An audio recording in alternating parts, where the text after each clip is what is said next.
Hey, how's everybody doing? Hey, happy Wednesday. Hope you guys are doing well. We are here in sunny Durham, North Carolina, and we're going to be talking about some entry-level instruments today. A lot of people ask us, like, "Hey, what's the best violin, electric violin, for someone who's just getting into electric violin?" And yeah, we'll talk about that today. So, hope everybody's doing well. I'm actually headed to South Africa next week for a couple of weeks, so I won't be back in this spot for like 3 weeks. So, yeah, looking forward to hanging out with you guys, talking about some electric violins for a few minutes. If you are buying your first electric violin, you're thinking about kind of joining the dark side, welcome. We have cookies. It's amazing. I do want you to be aware of the fact that playing an electric violin is very similar to playing an acoustic violin, a little bit different, but not terribly different. It's a lot like the guitar world, actually. I don't know if you play acoustic guitar and electric guitar. They're similar, kind of a different feel between the two of them. But most of the techniques that you use to play one are going to translate to the other. Of course, we have to think about amps and pedals and all that stuff with the electric guitars and not the acoustic guitars, but that's the same kind of thing with electric violin. I will also suggest that the learning process is going to be very similar to learning with your acoustic. When you first got your acoustic violin, you know, and really for your entire career, it's a process of experimentation to figure out, what do I do as a player to make this instrument sound the way I want it to sound? And I'm going to have to adjust my technique. If I don't like the sound that's coming out of my acoustic violin, well, I have to adjust my technique to make it sound the way I want it to sound. It's not any different with your electric violin. It's a living, breathing thing, and you're going to have a relationship with that thing, and you're going to have to learn what techniques you need to employ as a player to make that instrument sound the way you want it to play. The biggest mistake that most people make with an electric is they start to play it and it doesn't sound good, and they go straight to like the knobs. Like, what knob do I turn to make it sound better? Probably one of these knobs right here. So make sure that you are playing with good technique, because, I mean, there's this narrative out there that you don't have to make tone with an electric violin, that they just play themselves. And I find that hilarious, because the people who say that, I'm like, really? You don't have to make tone with electric? Amazing, because yours sounds horrible when you play it. So, yeah. You actually do have to play the instrument. It doesn't play itself, despite what some uninformed people have said out there. So, yeah, the very first thing you want to remember is it is a lot like playing an acoustic, in that these right here are what you need to make it sound good. You also need decent gear, but primarily right here. This is where tone comes from, in here, your soul. There are lots and lots of options, and I think that's a thing that scares people a little bit. Like, look at all these instruments. There's just like a few of them on the wall right behind me now. We carry violins by 20 different manufacturers, more than 20 different manufacturers around the world, and we ship to 90 plus countries around the world. We can definitely help you, but there are lots and lots of options, and I want to sort of talk you through what some of those are, especially if you're going to be new to this field. One of the things people ask, well, what's the best one to get for a beginner or a person just dipping their toe into the water? Violins are not made by skill level. So it's not like this one's for beginner and this one's for an intermediate player and this one is for a baller. Like, they're different prices because there are differences in the components and all that sort of thing. But that doesn't mean like, oh, I'm a beginner, I wouldn't buy a $7,000 instrument, or I'm a professional, I couldn't possibly play something that's worth less than $1,000. That's not how that works at all. So every violin that we carry is going to be a professional level instrument. We don't carry anything that you couldn't go out there and make money with. And in fact, even the least expensive instrument in the shop, which I think is the Yamaha YEV, I think this is the least expensive instrument in the shop, or close to it. There's some fantastic players playing these. Martha Mook is the first one that comes to mind. She's an electric violist out of New York City, and she's the head of the multi-style string program at New Jersey City University. She's an absolute legend in the electric violin. She's a violist in the electric viola world. And hers sounds incredible, and it costs less than $1,000. So they're not made by skill level. When I say entry level, that's really referring to price, and it's kind of that lowest price category. I don't want to say cheap because they're not cheap. The word cheap has the connotation that it's low quality, and they're not low quality. They're relatively inexpensive. The price floor that we've kind of come across is around $600 or $700. I haven't seen anything that costs less than $600 that I would feel good about selling to you. I don't know that I could stand behind it. You know, we see some $300 and $400 electric violins out there. You might get lucky and find one that sounds okay and it's set up okay and it's not going to break.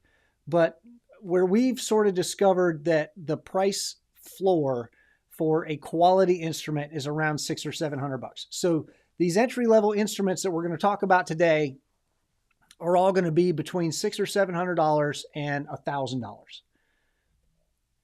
In this video, I've actually got a quick A, B, C, D, E comparison for you guys coming up, where I'm going to play these violins back to back. I think there's 7 of them.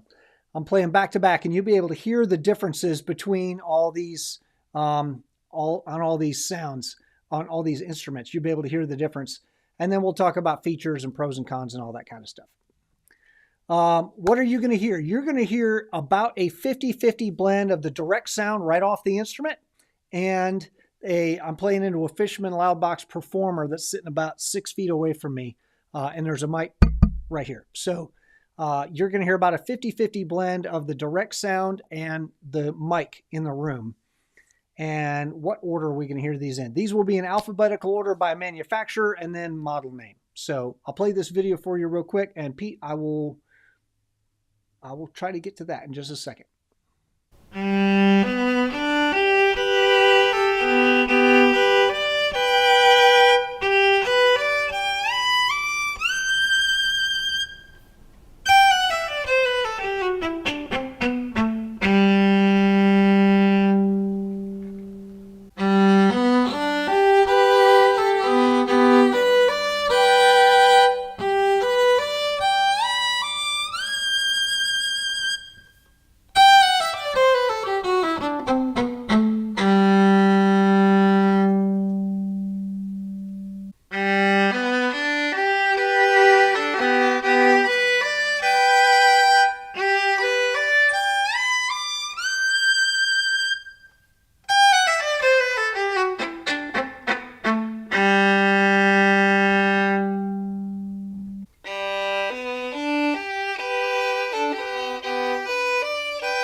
So that was fun. All those instruments sound different, and now you've kind of discovered why people might want to own multiple electric violins. It's the same reason that guitar players have multiple guitars. to my ear, all those sounded good. They just all sounded different. Some of them maybe kind of scratch a particular itch. Do you tickle an itch? I don't think you tickle itches. I think some of those scratch different itches for me. There are some of those that personally I prefer the tone more than others, but none of them sounded bad to me. It's just that some may, they might tickle your pickle a little different. I don't know. Is that a thing we can say? Pete, weird sound on a gig Monday. Oh, I hate those. I hate it when I feel like I'm fighting the sound. Sound seemed to improve when I plugged the external battery in the transmitter. Yeah, who knows? All that stuff is so weird, man. Sound is like voodoo, man. Sometimes there's no reasonable explanation for why something sounds better than something else on a given day. Like, I didn't touch any of the buttons. I plugged the exact same thing in. I'm the same player. Like, literally nothing changed, and it sounds different. And I am not happy. Yeah, I hate that. So, okay, we got one person digging a YAV. Awesome. So let's just go through some of those different instruments. And I guess as we have people coming in and coming out, I may go show that video again later. So yeah, let's go through each of those instruments. The Aurora Oro was the first one that I played. Let's grab one. They are available in 4 and 5 strings, come in a bunch of different colors. I like this kind of silver one. They do come with a case. They do not come with a bow. And I guess maybe some people that are new to this world are going to ask, like, 5 strings. Tell me more about that. Typically a traditional violin has 4 strings, but 5-string electric violins are really popular. I'm actually a 6-string guy. We have 4, 5, 6, and 7-string violins in the shop. And that 5th string is a low C from a viola. So you basically end up with a violin and a viola all in one instrument. And because a lot of violinists are also violists and a lot of violists are also violinists, it's nice to have both instruments in one. If you are an improviser, it's great to have that extra string. If you're strictly a classical player and you're just reading the page and you only ever play 4-string literature, that C string is probably going to be in your way. But we actually sell more 5-string violins than 4-string violins, so it's incredibly popular. And my experience is most people who are interested in exploring 5-string really like it. I mean, like over 90%. So out of every 20 people who are like, hey, I think I want a 5-string, and they try it, maybe one ends up returning the violin and going, I just can't get used to it. I tell people about 10 hours.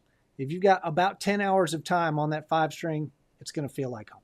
So yeah, the Aurora Oro is available in 4 and 5-string. They come in a bunch of colors. No case. Does come with a case, does not come with a bow. Next instrument, the WS.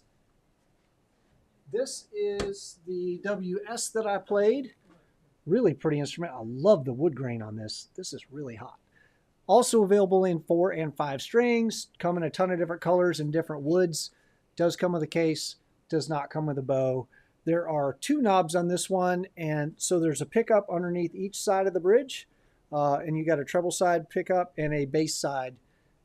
So that's how they don't do it with tone and volume. They just have 2 different volume pots, one for each side of the bridge. Kind of cool. The next one, Barkus Berry. This is the only acoustic electric that is on this list. Only comes in 4 strings, does come in a number of colors. This, as an acoustic electric, this is an acoustic violin, and it's perfectly in tune. So this is an acoustic violin, but it also has a built-in pickup. Oh, there we go. So you can use this as an acoustic violin. You can also use it as an electric violin. The downside to this is it's not going to be quiet, so you can't have silent practice. But the upside is you can perform with this without an amplifier, or you can, at least for people who are close enough to hear you, this actually does, and you'll be able to hear it under your ear. Most of the time, electric violins, if you're playing with any kind of volume at all in the room, like the amplifiers are up significantly, You won't be able to hear the instrument under your chin very well. You can pretty much only hear what's coming out of the amp. That can be good, that can be bad. Yeah, this one is an acoustic electric. Does come with a case, does come with a bow. Now, keep in mind, we're talking about roughly $600 for this violin, and it comes with a case, and it comes with a bow. You're like, oh, that's amazing. What it means is that the bow's pretty cheap. It's not a great bow. It looks like a bow. It will function more or less like a bow. I just wouldn't get super excited about it. The Barkus Berry doesn't sound like Jean-Luc Ponty. Yeah, not anymore. The ones that Jean-Luc was playing, were 5 strings, and they were not like these mass-produced things that are out now. This is a very, very different Barkus Berry than was available in the Jean-Luc Ponty era. Yeah, it's got the same name, but that's pretty much where the similarity ends. Jean-Luc's violin wasn't like the equivalent of $600 in today's money. It would have been a much more expensive instrument back in that time. Yeah, a lot of people will see that, and they have a blue one that looks a lot like Jean-Luc's. Yeah, let's say that it looks kind of like Jean-Luc's, and that's about it. Phil, I will get to that question in just a second. Let me finish these each of these models. Here's the Geva. The Geva Novita. Really dig this one. To me, this has a really rich, kind of silky sound.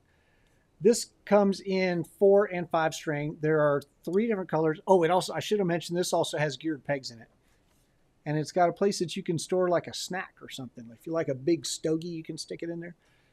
And this one has a built-in headphone amp. There's a switch here that this is your output jack. And there's a switch that you can flip that goes to an amp or goes to headphones. Volume, treble, bass, and then this is an aux in. So you can plug in an MP3 player or whatever, and it's going to come through there. Actually dig this violin a lot. Very cool violin. Comes with a case, does not come with a bow. The next one, the NS Design Wave. NS Design makes 3 different levels of violin. The Wave is the lowest of the 3 levels. Still a fantastic instrument. The way that you can tell by looking at them is the Wave has 2 knobs. The next level up, the NXTA, has 2 knobs and a switch. And then the CR, the highest level, has 3 knobs and a switch. So you can tell by looking at it which one it is. Comes in 4 and 5 string. Comes in a bunch of different colors. Comes with a custom case that fits sort of this weird shaped instrument. Does not come with a bow. The Stingray. Stingray comes in 4 string and 5 string. It comes in red and black. It does come with a case. It does not come with a bow. I think for a little while they did come with a bow. And maybe they do. Maybe they throw one in every now and then. I don't know. I think, in general, I wouldn't count on it. And if there is a bow that's included, you can kind of guess what quality that bow is going to be. Yamaha YEV. The YEV, obviously, this is the top seller that we have available in 4 and 5 string. This is natural. If the center part is black, then it's black. Does not come with a case, does not come with a bow. It comes in a cardboard box. And when it comes to us, this thing is in pieces. Some assembly required. And the bridge is way too tall. It's shaped all wrong. So our luthiers here will set this thing up. They will shape this bridge to where it's going to play real nice for you. String height's going to be right. If you buy it from somewhere else, sometimes they set them up, sometimes they don't. But yeah, we will set it up free of charge, put it back in that beautiful, handsome cardboard box, and send it to you that way. So, but yeah, for that price, my goodness, this instrument, there's no reasonable expectation of a case and a bow. And then the last one, the Yamaha YSV. I did not play this instrument for you. Because when you play this instrument, there's an output jack right here. Where's that dang camera? There it is. there's an output jack right there that has to go to a control box. And the control box has a headphone amp in it. And that headphone amp, it's just an 1/8 inch output that has a headphone jack on it. There's no 1/4 inch output. So this is designed solely, not primarily, this is designed solely as a practice instrument. The idea behind this is like you have a nice classical instrument that you play when you're performing. Say you're going to be traveling for a week, staying in hotels, and you're really like, I'm not going to bring my nice classical violin, but I still want to practice and I don't want to bug the neighbors. You just grab one of these and this will be your instrument that you travel with and practice with. Not designed for live performance. So if you want an instrument that you can perform with, I would pick one of the other ones. So that is the case there. So let me find this. All right. Phil, let's see this question. Any model works better for those of us who play without using the chin much for support? Yeah, they're all pretty similar in that case. I'd say, looking at these instruments, no, I think they're all pretty similar. A lot of people will use a strap. You can use sort of a strap that goes around like under your arm and then hooks to the instrument, and you just sort of let it hang off your shoulder. Tracy Silverman does that. There's a product called the Happy Necks that's on our website, HAPPNEX. And you can use that. It's sort of a stretchy fabric, and it's like it's like a scarf. It looks very stylish. Oh, here's one.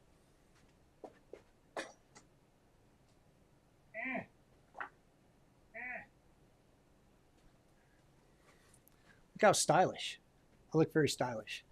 You can sort of, it's stretchy, but you can tie this around like it goes underneath your arm and you tie it and it goes, you just sort of loop it through the instrument somehow and it actually supports the instrument. And yeah, that's actually really nice for people who have neck problems or shoulder problems or back problems. Can help alleviate some of that stress. So yeah, I think pretty much any of these instruments would work well with the Happy Necks. You just kind of, each one's going to attach to it a little bit differently. Let's see, what's next? Yeah, decisions. So yeah, we talked about the 5-string thing for a minute. Amplification. So I mentioned that if you have a solid body instrument, you're pretty much going to need amplification for anybody to hear you. This is not probably going to be the video where we talk a ton about amplification, but there's not really a one-size-fits-all answer for people. Every amp sounds a little bit different. There's different sizes, different features on those amps. Do they have effects built in? Are they battery powered? Do they have more than one input? Do they allow MP3 pass-through? All those different features. It kind of depends on whether you need that or not. Or do you need just a little headphone amp so you can practice at home with headphones on? Do I need something that I can be shaking the neighbor's house with? It all depends on what your specific needs are. But yeah, when you buy an electric violin, you are going to need some type of amplification. You just kind of have to decide what it is that you're doing, and then you'll know which amplifier you need. How to buy. The best way to buy is to go to our website. You can call us and talk to us on the phone, but the best way to buy one of these instruments is go to our website. I'm going to give a quick tour of that right now. This is what our website looks like. It's electricviolinshop.com. You see up the top where it says violins, violas, cellos, upright basses. If you hover with your mouse over that, you're going to get a drop-down menu that kind of looks like this. And there's a bunch of different choices. You can see all the different manufacturers there on the right. Suppose you are interested in an instrument that is out of stock, like this white NS Design Wave, which is really, really pretty. But you see underneath the price, it says, or you see under NS Design Wave Violin, it says out of stock. You're like, oh man, that's awful. How am I going to know when they get this thing back in? If you click on there, opens up the product page. Underneath the price, where that red arrow is, says, notify me when the product is in stock. You can click on that text and it'll pop up a window. You can put all your information in there and the system will let you know when we get one in, and then you can buy it. And suppose you're asking about, okay, we ship for free inside the lower 48 states of the US, but what if you don't live in one of those 48 states or you don't live in the US? How much is it going to cost to ship this violin to me? You can put the violin in your shopping cart, you go to checkout, and you can put in your address. Suppose you live at 10 Downing Street in London. Imagine. But you just put your postal code in there and it will give you a couple of prices for shipping an instrument to you. And there's a couple of different methods usually. I feel like somebody who lives at 10 Downing Street could maybe pay more for shipping. What do I know? Also, the thing is, because we ship to over 90 countries, we cannot keep track of the tax laws in 90 countries around the world. We can barely keep up with the tax laws in this country. So you will need to contact your local customs office for whatever the import duties are going to be. And I know a lot of people have asked, us before, hey, can you put me together a dummy invoice that says, oh, I paid $13 for this violin, so it knocks my taxes down. I would love to be able to do that for you. That is mega ultra illegal here in the U.S. And I do not want to go to Leavenworth. No matter how much I like you, I'm not going to Leavenworth for you. I have children who need food. So, yeah, sorry, we can't do that. I wish we could, but we can't. Yeah, somebody asked, sorry, Alaska. Sorry, you're very far away. Yeah, headless might be better for no chin. If you don't have a chin, I don't know how to help you. I have a chin. No, if you're trying to play without using the chin rest a whole lot, yeah, it might be nice to have a headless instrument because there's the balance point on this instrument is way back here. So because there's no moment arm out here. So there's very little pressure needed from the chin to hold this thing on. So using this little strappy thing, you kind of tie it around here and then, tie it around behind you. Or I'm not going to do this on live TV or something, but you basically tie this thing and then it's going to go over your, it's going to hold the instrument up for you, basically. Yeah, the headless instrument might be okay. And also the fact that the way this chin rest is designed, you can really put a lot of pressure on that and it'll hold the instrument up pretty well.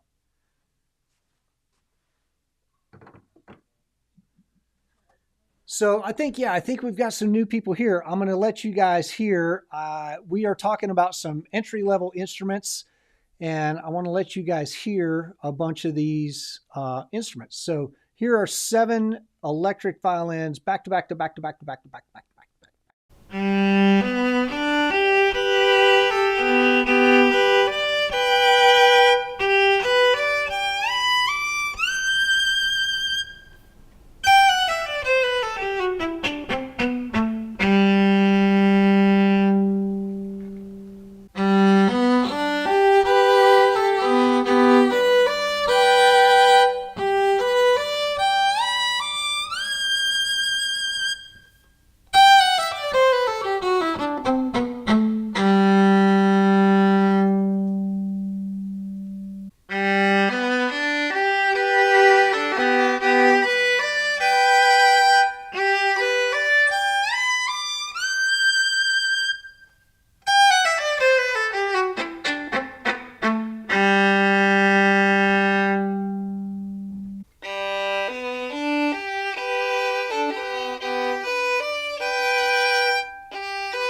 so those are the instruments that we have that are sort of in that $600 or $700 to $1,000 price tier. And yeah, which one sounds best to you? I don't know. Put it in the comments. Which one do you guys like best? Pete, that is hysterical. Hey, do you have an electric violin? If you don't have one, we can just provide one for you. And you're like, and now I'm terrified because I don't know what kind of instrument you're suggesting. But you know what? Why don't you bring your electric violin? And if it's nicer than mine, I'm gonna swap them out. Is this live or loop? Oh my God, heaven help us if I'm just running this on a loop. Yeah, I pre-recorded that those 7 instruments so we could put them back to back to back. Otherwise, you'd have to stand here and watch me swap them out and tune them and all that. It would be pretty annoying, and it's harder to remember. What did that thing sound like 30 seconds ago when he was? So I always pre-record those demos just so we can chop them up, and you don't have to watch me switch from instrument to instrument. It's easier for your ears that way. So yeah, that's why we do that. That's hilarious, Pete. Yeah. I would say, hey, why don't you guys go ahead and provide your own instrument? Like I say, if I like yours better than I like mine, I'm taking it home with me. So yeah, I will just kind of take any questions. I've already been through all the stuff that I was intending to talk about. So if there are questions, I'm happy to answer those. If not, I'm going to let you go on back about your day.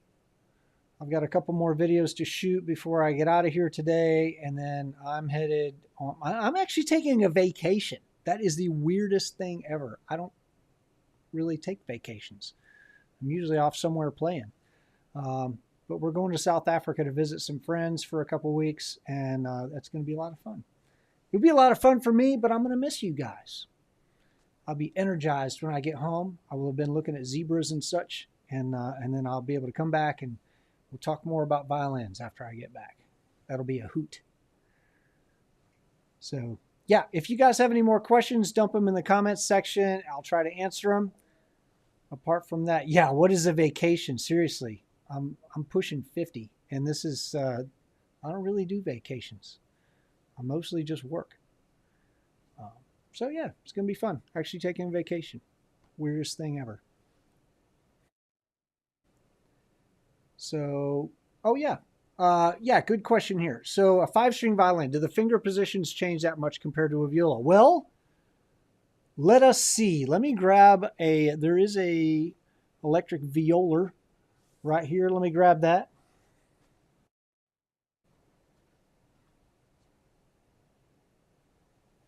So here is a bridge violin,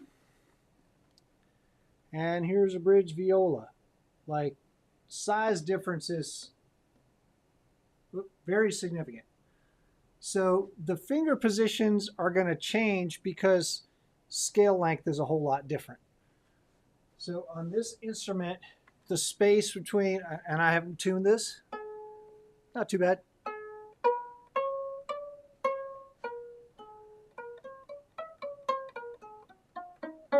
So there's going to be more space, like my fingers have got to extend more to play this than I would with a violin. It's the same concept. A, D, G are the same. A, D, and G strings on your violin. They're just longer. So you're gonna have to stretch out a little more to play those. And yeah, so the violin is just going to be more compact. Can we switch out the true tone bridge for Starfish? Yes, you'll need to call our luthier and get that scheduled, but that is totally possible to do. For playing a metal guitar style, who would ever play metal on a violin? I can't imagine. Let me put this viola down.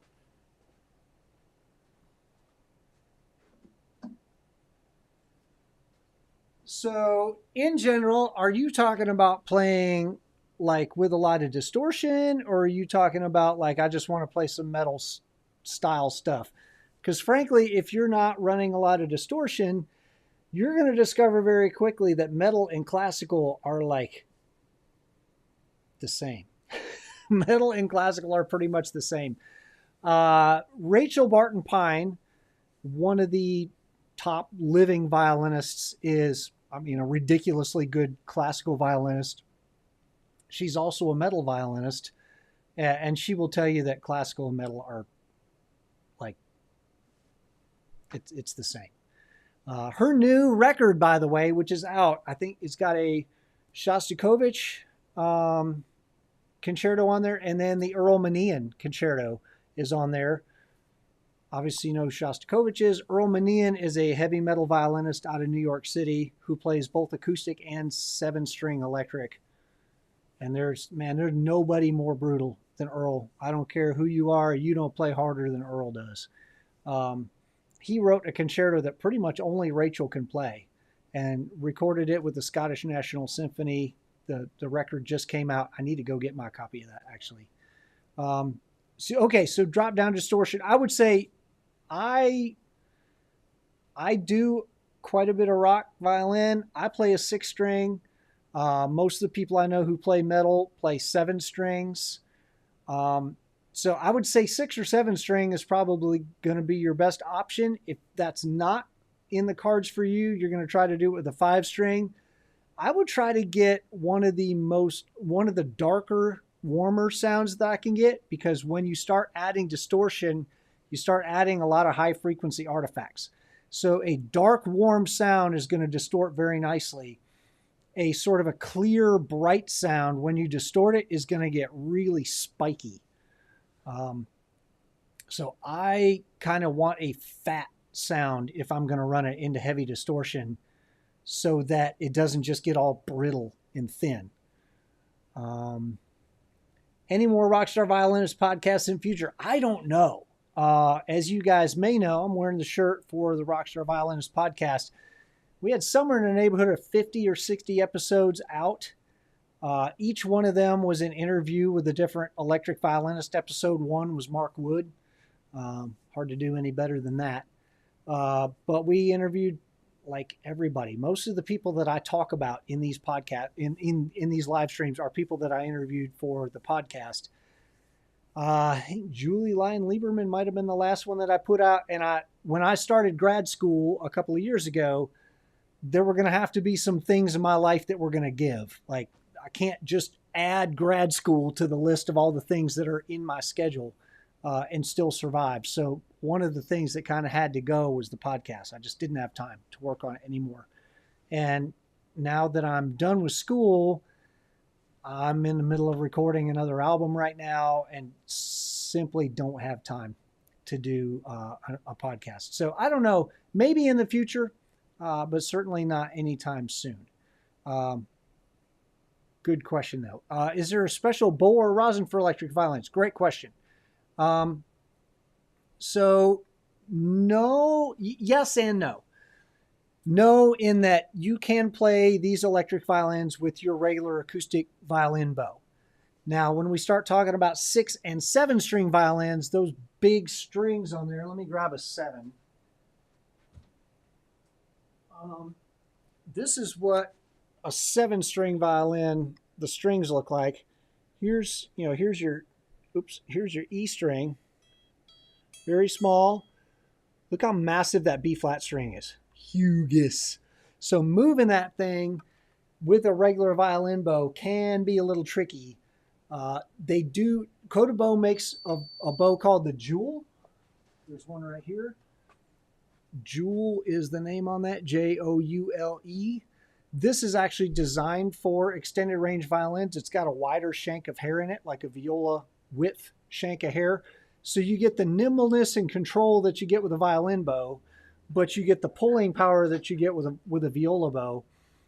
I also like my Arcus P6 for this, or P7, whatever I've got. I do like my Arcus bow for playing extended range. But yeah, a lot of people will say, well, I use a viola bow. The problem with a viola bow is that they drive like a truck. They're not responsive. It's like trying to drive a semi when you're used to driving a Corvette. They're just not very nimble. It's like, oh, we just want to ham fist that thing and just move those heavy strings. They're just not. They're not designed the same way a violin bow is for the responsiveness that you want on the E string. So yeah, an extended range bow is nice. I just use my regular rosin though. I don't use any bass rosin or cello rosin.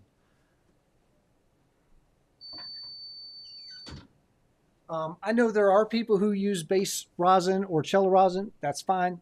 I don't. I just use I use leatherwood rosin, so I just use that on my extended range bow. Not yet, not yet, but they are coming. That is coming.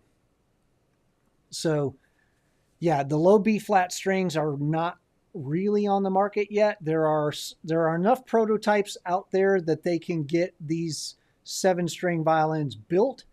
There are not enough of them out there yet that we can sell them not on an instrument. Does that make sense? So the manufacturers, the string manufacturers, there are a couple. They are getting these B flat strings to the violin makers so that they can get a violin out the door, but there are not enough of them available. Production hasn't ramped up to the point we can just offer them for sale. So I have played a number of the new B flat strings, and they're great. Super happy with them. But they're not available for sale just yet. I'm hoping in the next couple of months. Yeah, viola bows are heavy intentionally, and it's one of the things that makes a viola sound like a viola. It's one of the things that makes it sound different from a violin. Is that the bow is tremendously different. Yeah, I'd take my fiddle on vacation. I probably would find a gig, which is why I'm not taking it. I actually want to take a little time off. And then I'm going to get back to the States and get back in the studio and finish up this 3rd CD that I've been working on. And this thing is, this CD is going to be a lot of stinking work. I've got almost 2 songs in the can now, just the playing, none of the sound design, but almost 2 finished up. And these are hard. The tunes that I learned for school are what I'm recording. I'm recording a couple of my compositions. I'm recording a Daniel Bernard Romain tune. I'm recording a couple Tracy Silverman compositions. I'm doing a Joe Denenzone composition, a Max Volpert composition. What else? Stuff it's hard. This ain't just like punk rock, man. Just slam the bow into the string. You're like, it's close enough. Which is what I'm used to recording. It's hard when you got to get the notes right. It sucks. Why anybody would do that. Anyway, yeah, so I actually need a brain break. I need a little time off. And then I'm going to come back rejuvenated. That's the theory. And I'll be ready to get back in the studio and get some work done. So, yep, all great questions. Thank you, guys. I'm going to take a sip of this and wait to see if there's another question. If not, I'm going to log off.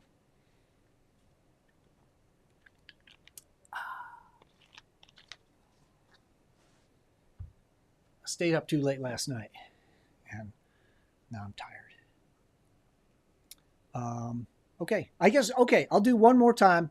There are some new folks here. I will play. These are some entry-level electric violins, sort of between $600 or $700 and $1,000. Enjoy these.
right. Pits.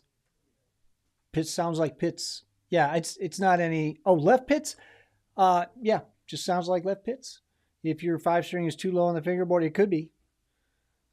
You should be able to do left pits on any of these. They should be set up. The playing surface of these should feel exactly like an acoustic. Where's the shop? Yes, we are in Durham, North Carolina, United States. So if you want to come, if you want to buy a violin, honestly, the best thing to do is to come here and just try them all out. Spend a couple hours, play all the violins, and some of them are going to speak to you more than others, and then buy that one. If you can't come here, our YouTube channel is a great place to see a bunch of reviews of these instruments, and we'll just try to. We've had a number of artists come in. Excuse me. I don't want you guys just only hearing me play these because you know what I sound like? I sound like me. So Chuck Bontrager's been here trying a bunch of these. Vi Wickham has been here and tried a bunch of these. We've got some other players that every time we get a major artist that comes through, we try to get them to play as many as you can. We're going to record you, and then people can hear what these violins sound like in different people's hands. So you get the best idea of what that instrument is going to sound like in your hands. Honestly, the best way is to come to the shop. But if you can't come to Durham, North Carolina, then you can shop. You can get information on our YouTube channel and then shop on our website, and we'll be happy to ship you those. We have a 30-day return policy, so a thing some people will do, if they've kind of narrowed it down to 2 different instruments, they can't decide which one they want, they will buy them both. We will ship those instruments to them, that they can try them out in their house. We got a winner, we got a loser. The loser goes back, the winner stays, and that's how that works. In fact, we just did that for somebody not too long ago, and she was like, actually, I think I'm just going to keep them both because they're both amazing. So sometimes that happens. But if you can do the whole, it's almost like a free trial. You have to pay for the return shipping on the one that comes back, but that's usually not that big a deal, especially if you're in the US. So hope that answers your question. Awesome. So good times. Yeah. All right. Unless I see any other questions in the next couple of seconds, I'm going to peace out, shoot a couple more videos. I'm going to get out of here. I'm going to go look at lions and tigers and zebras. And oh my. All right. You guys have a great couple of weeks. I will see you on the other side.